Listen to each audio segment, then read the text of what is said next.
यहाँ बैठे हैं कि एक तो भारत सरकार ने योग की भी मुहिम चला रखी है और सामान्य रूप से इसको वैसे ही हंसी मजाक के रूप में लोग ले रहे हैं, लेकिन ये है बहुत बढ़िया। लोग बिना दवाइयों के ठीक हो सकते हैं यदि योग करें तो, और ये सिद्ध भी कर दिया। बाबा रामदेव ने जो गली गली मोहल्ले मोहल्ले स्वयं वो उसको कोई बीमारी थी तो डॉक्टरों ने ठीक से बात नहीं करी, या वो ज़्यादा उसके पास पैसे नहीं थे, समृद्धि नहीं थी, सब जगह से निराशा लगने के बाद फिर उन्होंने एक जल क्रिया की, और जल क्रिया करने के बाद में जो उनके परिवर्तन हुआ, फिर प्राणायाम वगैरह का सहारा लिया तो अद्भुत परिवर्तन हो गया। जब वो स्वयं ठीक हुए तो उन्होंने सोचा कि क्यों नहीं मैं भारत के कोने कोने में इसको पहुंचा दूं। उस समय आयुर्वेद का भी कोई खास नाम इस दुनिया में नहीं था।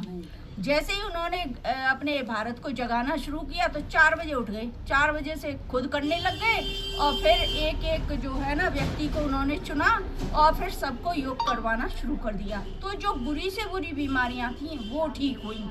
अभी मैं आज गर्भवती माताओं के बीच में बैठी हूँ। मैंने विचार किया कि यदि गर्भवती माताएं हमारी छोटा छोटा योग, अनुलोम विलोम प्राणायाम भी करना सीख लें ना, जिसमें कुंभक नहीं करना। कुंभक क्या होता है? रोकना होता है सांस को, वो नहीं करना है। अपने को सांस लेनी है, निकालनी है ना। बाएं से लेनी है, दाएं से निकालनी है, दाएं से लेनी है, बाएं से निकालनी है ना। तो ये दायां है, ये बायां है। मान लो हम दाएं से लेते हैं तो बाएं से निकालनी है, बाएं से लेनी है तो दाएं से निकालनी है। कुंभक होता है रोकना, वो होता है जो बिल्कुल जो ब्रह्मचर्य का व्रत धारण करने वाले ऐसे योगी हैं जो जिनको अष्टांग योग में महारत हासिल है, वो लोग करते हैं। इसको सामान्य रूप से जो बीमारियों को खत्म कर सके वो ये वाला है कि अनुलोम विलोम का। इससे क्या होता है कि मांसपेशियों का मूवमेंट भी प्रॉपर होता है, ऑक्सीजन जाती है अंदर, कहीं कोई रुकावट नहीं रहती। एक एक सेल में, शरीर की एक एक सेल में ऑक्सीजन अगर होगी तो मूवमेंट भी प्रॉपर होगा। और बच्चे को क्या चाहिए?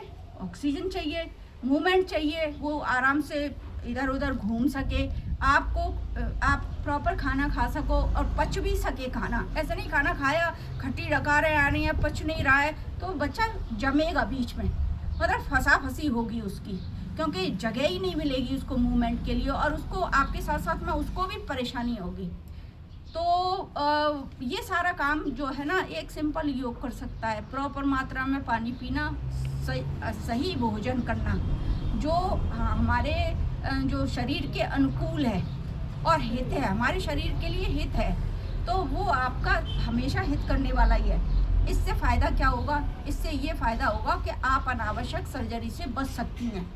ऐसा नहीं है कि बिल्कुल बची ही जाएंगी, लेकिन एक हमारे पास एक ऑप्शन रहेगा कि एक सर्जरी जो डॉक्टर कह देते हैं कि ऑपरेशन होगा, अचानक में कह देते हैं आपकी ये प्रॉब्लम है, ये प्रॉब्लम है।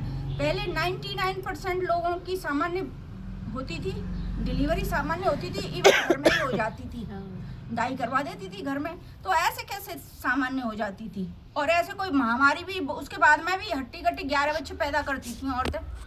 आज क्या 2 बच्चे पैदा करने के बाद भी और फैल जाती हैं, और जो है ना कुछ ही दिनों में बूढ़ी हो जाती हैं। गलत कह रही हूँ क्या मैं? है उनसे ना घर का काम होता है, ना बाहर का काम होता है, बल्कि घर में आपस में लड़ाइयाँ और होती रहती हैं। तो भाभी जी इसको बीच में काट देना क्योंकि बड़ा हो जाएगा।